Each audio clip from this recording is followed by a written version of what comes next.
Assalamualaikum warahmatullahi wabarakatuh. Perkenalkan, kami dari kelompok 4 yang beranggota saya sendiri, Halimatus Sajiah Sulistina dengan NPM 2022 1450504. Dan saya Sabda Bastian dengan NPM 2022 14515. Dan saya sendiri, Fanika Septiani dengan NPM 2022 1450 2149. Kali ini, kami akan mempresentasikan dengan materi merancang dan mengelola saluran distribusi pemasaran. Merancang dan mengelola saluran distribusi pemasaran. Apa itu saluran distribusi? Saluran distribusi adalah kegiatan pemasaran dari produsen, konsumen dengan elemen kegiatan yang meliputi penjualan, promosi, pengiriman, dan penyimpanan yang tujuan utamanya memberikan produk ke konsumen dengan efektif dan efisien, seperti membeli sayur-sayuran secara online di marketplace Sayurbox yang diberikan kurir sampai ke rumah konsumen. Selanjutnya, ada tujuan utama dari saluran distribusi pemasaran. Menurut Kotler dan Keller, tujuan utama dari saluran distribusi pemasaran dibagi menjadi 5. Yang pertama, meningkatkan penjualan. Memaksimalkan penjualan produk, barang atau jasa dengan memastikan bahwa produk dapat dengan mudah diakses oleh konsumen. Yang kedua, mengurangi biaya produksi. Mengurangi biaya produksi dengan menggunakan saluran distribusi pemasaran yang efisien, sehingga produsen tidak perlu membuat infrastruktur sendiri untuk menjual produk atau jasa mereka. Yang ketiga, meningkatkan efisiensi. Meningkatkan efisiensi dalam pengiriman produk atau jasa ke konsumen, termasuk pengiriman yang lebih cepat, pengurangan biaya pengiriman, dan peningkatan kualitas layanan. Yang keempat, meningkatkan kualitas produk. Memastikan bahwa produk atau jasa diterima dalam kondisi yang baik oleh konsumen, termasuk penyimpanan yang tepat, pengemasan yang aman, dan pengiriman yang cepat.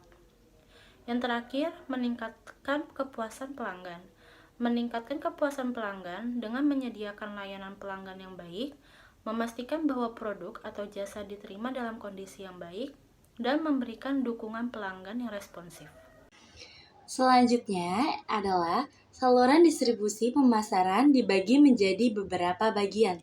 Yang pertama adalah direct marketing atau pemasaran langsung. Metode ini melibatkan interaksi langsung antara produsen dan konsumen tanpa perantara. Ini bisa melibatkan penjualan langsung, pemasaran langsung, dan pemasaran digital. Lalu yang kedua ada wholesale atau grosir.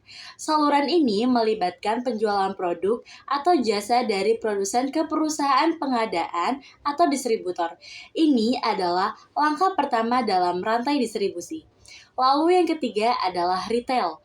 Saluran ini melibatkan penjualan produk atau jasa dari perusahaan pengadaan atau distribusen ke konsumen akhir. Ini bisa melibatkan toko fisik, toko online, atau platform seperti e-commerce. Lalu yang keempat adalah direct sales atau penjualan langsung. Metode ini melibatkan penjualan produk atau jasa langsung kepada konsumen tanpa perantara. Ini melibatkan penjualan langsung oleh produsen atau penjualan independen. Lalu yang terakhir yang kelima adalah indirect sales atau penjualan tidak langsung.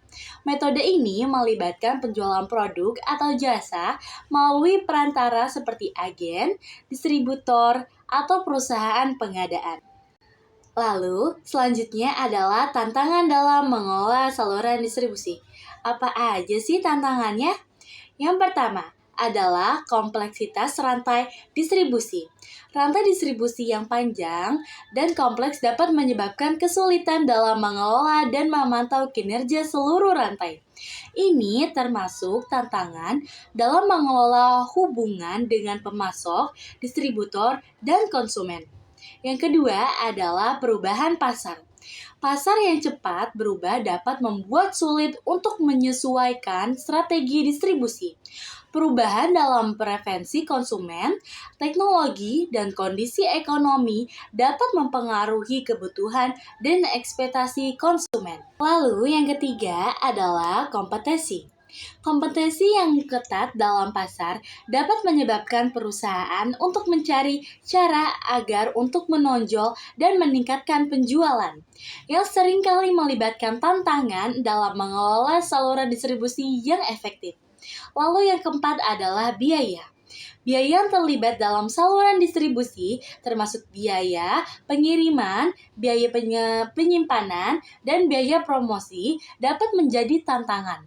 Perusahaan harus menemukan cara untuk mengurangi biaya sambil tetap mempertahankan kualitas dan layanan yang diharapkan oleh konsumen. Lalu yang terakhir adalah kualitas produk. Memastikan bahwa produk dan jasa yang diterima dalam kondisi yang baik oleh konsumen adalah tantangan yang signifikan. Ini melibatkan penyimpanan yang tepat, pengemasan yang aman, dan pengiriman yang cepat.